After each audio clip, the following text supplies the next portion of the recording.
का क्वेश्चन है। अब कोई भी बच्चा बोलेगा नहीं, क्योंकि आप देखिए इसमें आपके वीडियो क्लास में यहाँ पर 10th वालों को भी मैं सिर्फ आज के दिन केवल वीडियो क्लास में इंक्लूड करती हूँ, तो किसी बच्चे का टाइम वेस्ट नहीं होना चाहिए, इसलिए जल्दी जल्दी पढ़ लेंगे फटाफट। और बोलोगे आप लोग तो मुझे डिस्टर्बेंस होगा। अब देखो जैसे मैं कुछ बच्चों को वार्निंग कर दे रही हूँ, नरेश नरेश बीच में बिल्कुल भी मत बोलना, ठीक है। और ये तो आगे ही बैठे हैं, अच्छी बात है, बिल्कुल भी नहीं बोलना। और एक कौन बोलता है भाई, हाँ इक़्तिदार, बिल्कुल भी मत बोलना, तुम समझ लो कि इतने टाइम, ठीक है, बोलना नहीं है। देवा बिल्कुल नहीं बोलना है, ओके बस, और तो कोई नहीं है इधर। ललित बातें नहीं करना है।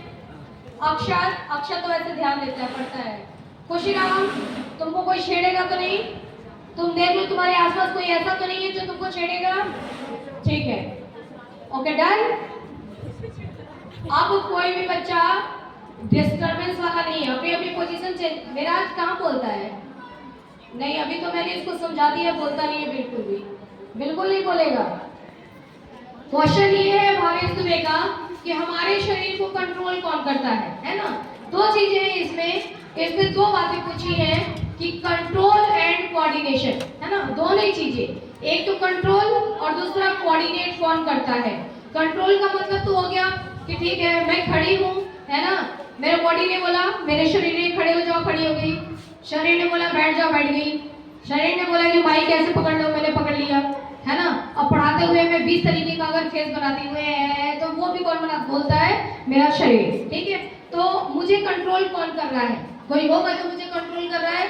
और दूसरी बात कोऑर्डिनेशन क्या होता है। कोऑर्डिनेशन का मतलब होता है कि मैं बोल रही हूँ, आप सुन रहे हैं ना, ऐसा तो नहीं हो रहा है कि मैं बोल ले रही हूँ उसके 5 मिनट बाद आपको सुनाई दे रहा है, ऐसा हो रहा है क्या, नहीं, इसको कहते हैं कोऑर्डिनेशन। कोऑर्डिनेशन का मतलब एकदम तालमेल से, जो अगर क्रिकेट आप लोग खेलते हो, ठीक है, तो एक बॉलर ने यहाँ से बॉल फेंका तो बैट्समैन रेडी रहता है ना मारने के लिए, ठीक है, ये क्या होता है, कोऑर्डिनेशन। मतलब उसको जो बैटिंग कर रहा है उसको ये चीज एकदम से बता दिया जाता है, शरीर बताता है उसको कि बॉल आ रही है, आ गई, बस करो, है ना, मारो छक्का, ठीक है।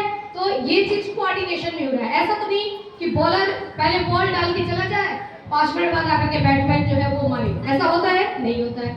खाना जब आप खाते हैं, जैसे ही फूड मटेरियल मुंह में जाता है डाइजेशन स्टार्ट हो जाता है, ठीक है, खाना पेट में गया तो पेट को मैसेज मिला कि अब डाइजेशन स्टार्ट करो, काम शुरू करो। ऐसा तो नहीं है कि खाना पेट में गया और बहुत देर बाद आपको पता पड़ेगा कि अब डाइजेस्ट करने का टाइम हो रहा है, नहीं।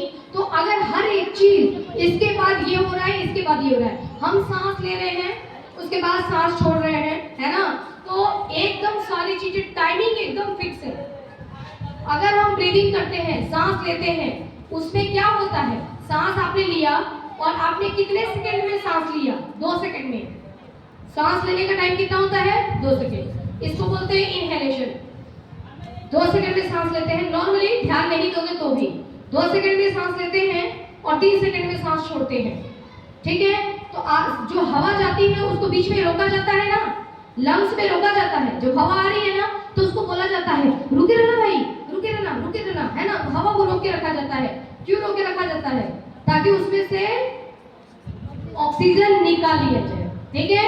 हवा को अंदर ले जाने का मतलब ही यही था कि हवा में जितना ऑक्सीजन है, कितना ऑक्सीजन होता है बच्चों, तन्नो, हर एक बात को ध्यान से सुनो, ओके, ध्यान से सुनो, जब मैं पूछूं तो वापस मुझे बताना। देखिए हवा में ऑक्सीजन कितना है, 21%। अब हवा जा रहा है तो केवल ऑक्सीजन ही जा रहा है, पूरी हवा जा रही है लंग्स के अंदर, फेफड़े में जा रही है। अब फेफड़े में से क्या करना है, ऑक्सीजन निकालना है, टाइम तो चाहिए ना, तो टाइम दिया जाता है कि हवा जो है फेफड़े के अंदर रुके रहो, निकाल रहे हैं हम, फटाफट ऑक्सीजन निकालो, लोडिंग स्टार्ट, है ना, ऑक्सीजन की लोडिंग चल रही है, ऑक्सीजन निकाला, लोडिंग हो गया। अब जितने टाइम तक कर सकते थे किया, उसके बाद अब कहता है हवा कि इससे ज्यादा मैं नहीं रुक सकता, अब मेरे को निकलना पड़ेगा, है ना, चलना पड़ेगा मुझे। उसके बाद हमारे ना ये फेफड़े के नीचे यहाँ पर होता है डायफ्राम, ठीक है, डायफ्राम